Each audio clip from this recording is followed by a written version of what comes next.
Was very busy last night, weren't you? I was. Yeah. You were watching the Duchess of Sussex's latest Netflix series, which has had very mixed reviews, but you really enjoyed it, didn't you? OK, here's where I come clean, Emily. I didn't watch a single second. Let's make a show. Let's go. I've always loved taking something pretty ordinary and elevating it.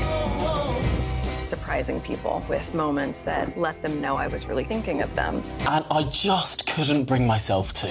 Well, should we give you a little refresher? I just want to raise a glass to you guys. This feels like a new chapter that I'm so excited that I get to share. And I've been able to learn from all of you. So just thank you for the love and support. And here we go, there's a business. What? This is probably one of the most glamorous moments of my life. It's magic. I'm just learning. Look at how much honey we have. Do you believe in magic? We're not in the pursuit of perfection. Now, you must be literally a bundle of wits waiting for this incredible new show, With Love, from Meghan. You must be waiting for it. I mean, Meghan, some of her advice that she gave People magazine this week was how she likes to take her Chinese takeout and make it look beautiful on the plate. And, you know, that's the kind of advice I'm looking for. Yeah. Woke us all up. We're in the pursuit of joy. Love I is can't in the take it anymore. Get details. out, get out, get out. Uncle, make it end. Make it end. What is this? Guys, I feel like I'm a very accepting person. Truly, I want to like something about her. I'm searching for something to like about her. Biggest stars and investors, where they were teasing their 2025 lineup. Meghan was nowhere to be found in the paperwork. She received a brief mention when she was the butt of a joke by one of the comedians on stage. So hard because she suffers from such a rare disorder of being unable to just be a human. Do you know what I mean? I've never seen this sort of before. I've never seen someone that struggles to just give us like one strip of authenticity. Because I know other women who are listening to this podcast and totally relate. When I have my girlfriends over and we're cooking, all of us are in full glam. Joining me now is celebrity and royal commentator Kinsey Schofield. Kinsey, let's start with the reaction to Meghan Markle's new cooking show. I should say Meghan Sussex because she prefers that these days. It's called With Love, Meghan. It's been ripped to pieces by the full glam. And we're like, it's not about perfection, but then you look at what we've made and it's literally perfect. In fact, just when I make a cake, it looks just like that with my girlfriends. I look perfect, they look perfect, the cake looks perfect, but we say it's not about perfection. Netflix just made a move that's got everyone talking, and not in a happily ever after kind of way. Prince Harry is officially out, and Meghan Markle is taking the lead, solo. That's right. The streaming giant just gave the green light to a third season of Meghan's lifestyle series, With Love, Meghan. And for the first time ever, Harry's name isn't on the deal, not even as a background cameo. Insiders are calling this a soft split. The headlines are louder. Some tabloids are already whispering that this professional separation might just be the first real sign of a bigger personal rift, the kind that goes far beyond Hollywood contracts. But let's stick with the facts. For now, Netflix CEO Ted Sarandos isn't just renewing Meghan's show. He's doubling down on her brand, calling her a rock star and claiming she's got cultural influence that can't be ignored. And here's the kicker. He reportedly lives near the couple in California. So this deal isn't just business, it's personal. But Meghan's solo spotlight comes with a cost. Because while she's rising, Harry's Netflix run is quietly fizzling. His documentaries didn't chart. His polo project got barely a ripple. And now, his name isn't even part of the platform's future plans. Even more surprising, big stars. Really? Because I feel like it maybe is precisely about perfection. Skipping through with honey and bees. Like who are you trying to be? Huge ones are turning down invites to appear on Meghan's show. We're talking Beyonce, Taylor Swift, Dolly Parton, all reportedly passed on the offer. And that's got the internet buzzing. Is Meghan's brand really as strong as Netflix thinks it is? This is more than a streaming update. This is a power shift, and it might just be the biggest clue yet about what's really going on behind those polished Montecito gates. Because if Netflix is picking sides, and Hollywood is quietly watching, what happens next could change everything. But the story doesn't stop here. Because what happened with Harry's projects, and why the A-listers said no to Meghan, that's where the real drama begins. While Meghan Markle is stepping deeper into the Hollywood spotlight, Prince Harry's Netflix journey is quietly unraveling behind the scenes. And it's not just a case of creative differences. It's about numbers, relevance, and cold, hard performance metrics. When Netflix signed Harry and Meghan in 2020, the couple was seen as a golden ticket, a global brand with untold stories to tell. But after their record-breaking docuseries, Harry and Meghan, things took a different turn. First came Heart of Invictus, a documentary following the inspiring journey of wounded veterans through the Invictus Games, a cause close to Harry's heart. Why can't she just lend that marketing team to Meghan Markle? Why does she struggle so much with humanity? Why can't she just be like, hey, if I'm on that marketing team and I'm strategizing, I'm like, hey, here's what we're gonna do. You're just gonna be a person. She's like, what? What are you saying? The message, uplifting. The execution, professional, but the audience barely showed up. Despite being backed by Netflix's marketing muscle, the series failed to break into the platform's top 10 globally. Or even in the US, critics called it admirable but dry. Viewers simply didn't click. What was meant to be Harry's defining project as a solo storyteller ended up being frankly forgettable. Then came Harry's Polo documentary. Yes, Polo. It promised behind-the-scenes access, elegant settings, and a touch of royal flair. But in reality, reviews were lukewarm at best, and the show didn't trend anywhere, not even in the UK, where royal-related content usually gets some traction. It was, as some viewers joked, just horses and hats, with barely any Sussex. So what went wrong? Sources close to the platform say Netflix expected a lot more from Harry, both in terms of ideas and impact. While Meghan's series, flawed as it may be, at least generated conversation and visual style, Harry's projects lacked that viral spark. No controversy, no wow factor, no repeat viewing. And with streaming platforms tightening budgets and cutting deals that don't convert into watch time, that's a big problem. What's worse? While Meghan is surrounded by brand consultants, stylists, and a growing network of Hollywood allies, Harry seems adrift. Insiders say he's trying to redefine his professional household, but as of now, there's no major deal, no upcoming release, and most noticeably, no involvement in season 3 of Meghan's show. To Netflix, that silence speaks volumes. But the fallout doesn't stop with just content. You're gonna get up out of bed, okay? Your hair's gonna be a little messy, out of place. You're gonna go pick up your kids, maybe if that's what you do. And we're just gonna try to figure out like who you are. Because when even Hollywood's brightest names start quietly backing away from your orbit, that's when you know something's up. And that's exactly what happened next, with not one, but multiple A-listers rejecting Meghan's call. So Meghan's got a renewed Netflix deal. Her solo show is moving forward. But when it came time to add star power, Hollywood's biggest names didn't just hesitate, they walked away. According to multiple reports, Meghan personally, or through her team, reached out to a string of A-list celebrities to appear on her lifestyle series with Love Meghan. The idea was simple: add glitter, gain credibility, and boost viewer numbers. But the response? Not what she expected. Dolly Parton, America's beloved icon, was reportedly approached. Meghan's team was hoping to land her for an interview or feature segment. Dolly declined, not because she was too busy, but because she didn't want to be dragged into what many in the industry now see as the Meghan Markle PR machine. Dolly's team reportedly felt that associating with Meghan could bring more controversy than benefit, and they wanted no part of the backlash. And she wasn't the only one. Beyoncé, Taylor Swift, Megan Thee Stallion, all of them reportedly passed. Each rejection wasn't just a scheduling issue, it was seen as a quiet statement. These stars aren't just celebrities, they're brands, and their teams make careful decisions about partnerships. Appearing on Meghan's show, especially after the couple's complicated public image and dwindling popularity scores, was seen as too risky. Like, I don't understand why they thought that producing what could only be described as a rom-com trailer. I truly, when I watched this, I tweeted, I thought it was going to end and say, starring Drew Barrymore and Julia Roberts in whatever too. You know, like, what is this? It's giving rom-com vibes. To make matters more awkward, the biggest name attached to season 2 so far, Chrissy Teigen. Now, Chrissy has her own fan base, but she also has a long list of internet controversies, including bullying accusations that some say make her one of the few celebrities more polarizing than Meghan herself. Critics jumped on it immediately. Online forums called it the messiest duo in media. Others joked that the show should have been renamed With Shade Meghan. It was a far cry from the kind of prestige guest the show originally pitched itself around. The rejections weren't just about PR, they sent a clear signal. Meghan's brand isn't what it used to be. And in Hollywood, perception is everything. The A-listers are distancing themselves, and the quiet exits are starting to get louder.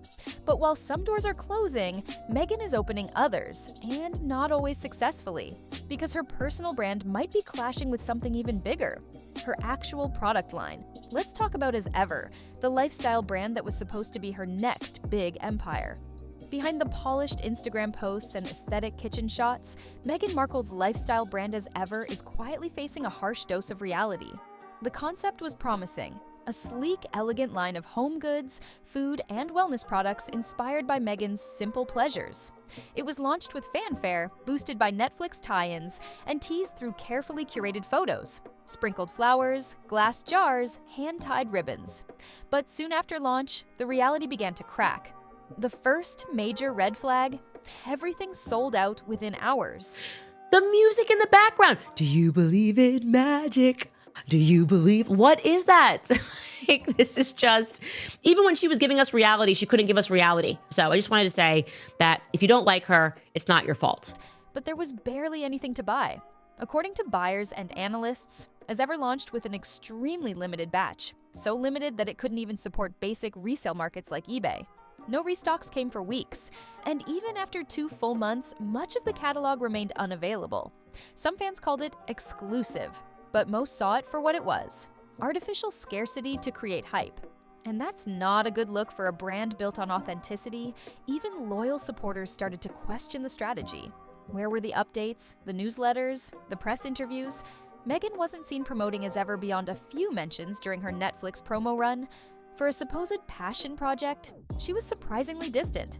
And when the products did arrive, mixed reviews flooded social media. Some buyers reported sloppy packaging, crooked labels, and underwhelming flavors. One customer even said the jam jar looked like something from a farmer's market clearance bin, not a premium Duchess-backed brand. Critics called it style over substance, and business insiders weren't kinder. Marketing experts slammed the lack of brand storytelling, inconsistent visuals, and zero engagement with potential customers beyond Instagram. No email campaigns, no product education, no clear message. What's worse, Meghan is reportedly not listening to her team. Staffers claim she insists on approving every detail herself, but resists feedback. One PR expert said, "You can't build a lifestyle empire on filtered photos and royal nostalgia."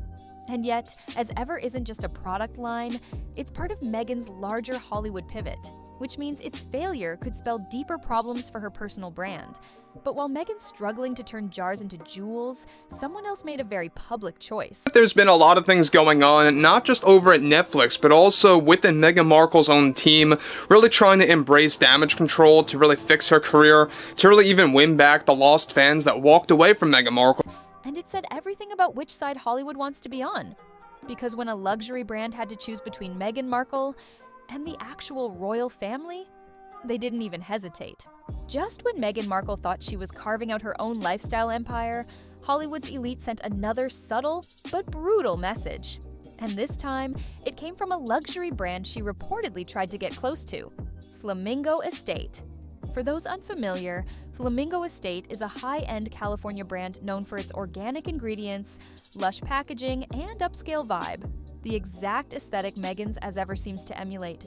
Reports surfaced that Meghan had expressed interest in collaborating or even investing in Flamingo Estate, positioning herself as a kindred spirit in the wellness and lifestyle space. On paper, it made sense.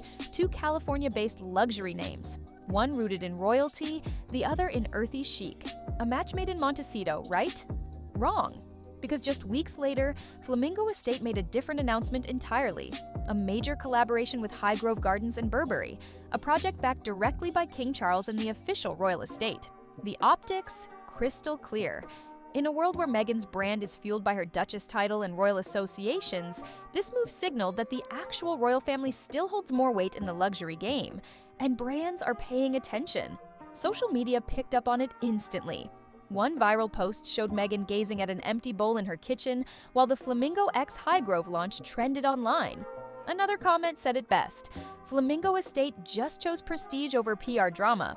The decision wasn't just about product synergy, it was a public alignment with the crown over the ex-royals. Because even they are starting to wake up about how phony, fake, and narcissistic she truly is, how self-absorbed she really is. Insufferable is the best way to describe her at this point when it comes to how she's actually been acting out against critics. And in an industry where perception is power, that's a loud message. For Meghan, it was a double blow. Not only did she miss out on the collab, but it also confirmed something critics have whispered for months. Many in Hollywood see her brand as risky, unpredictable, and too wrapped up in past controversies. Meanwhile, Charles's team continues to build quiet, dignified partnerships that blend heritage with modern style. Exactly the kind of legacy Meghan hoped to replicate in her own way.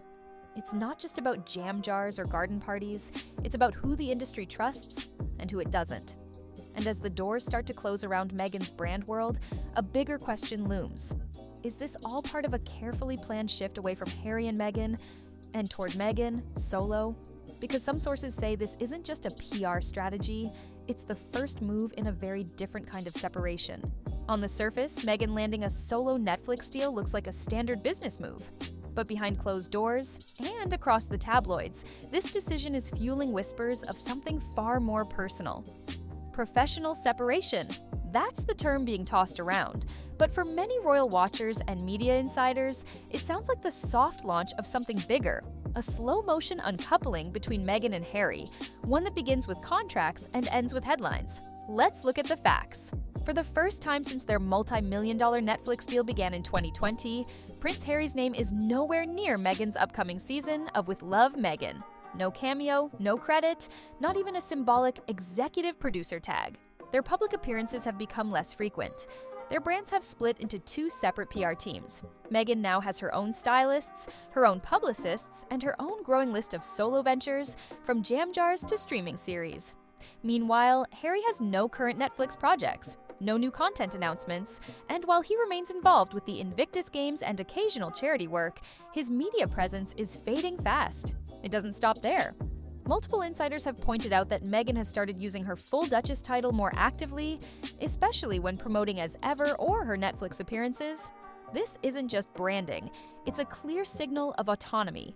She's leaning into her own identity, one increasingly separate from her husband.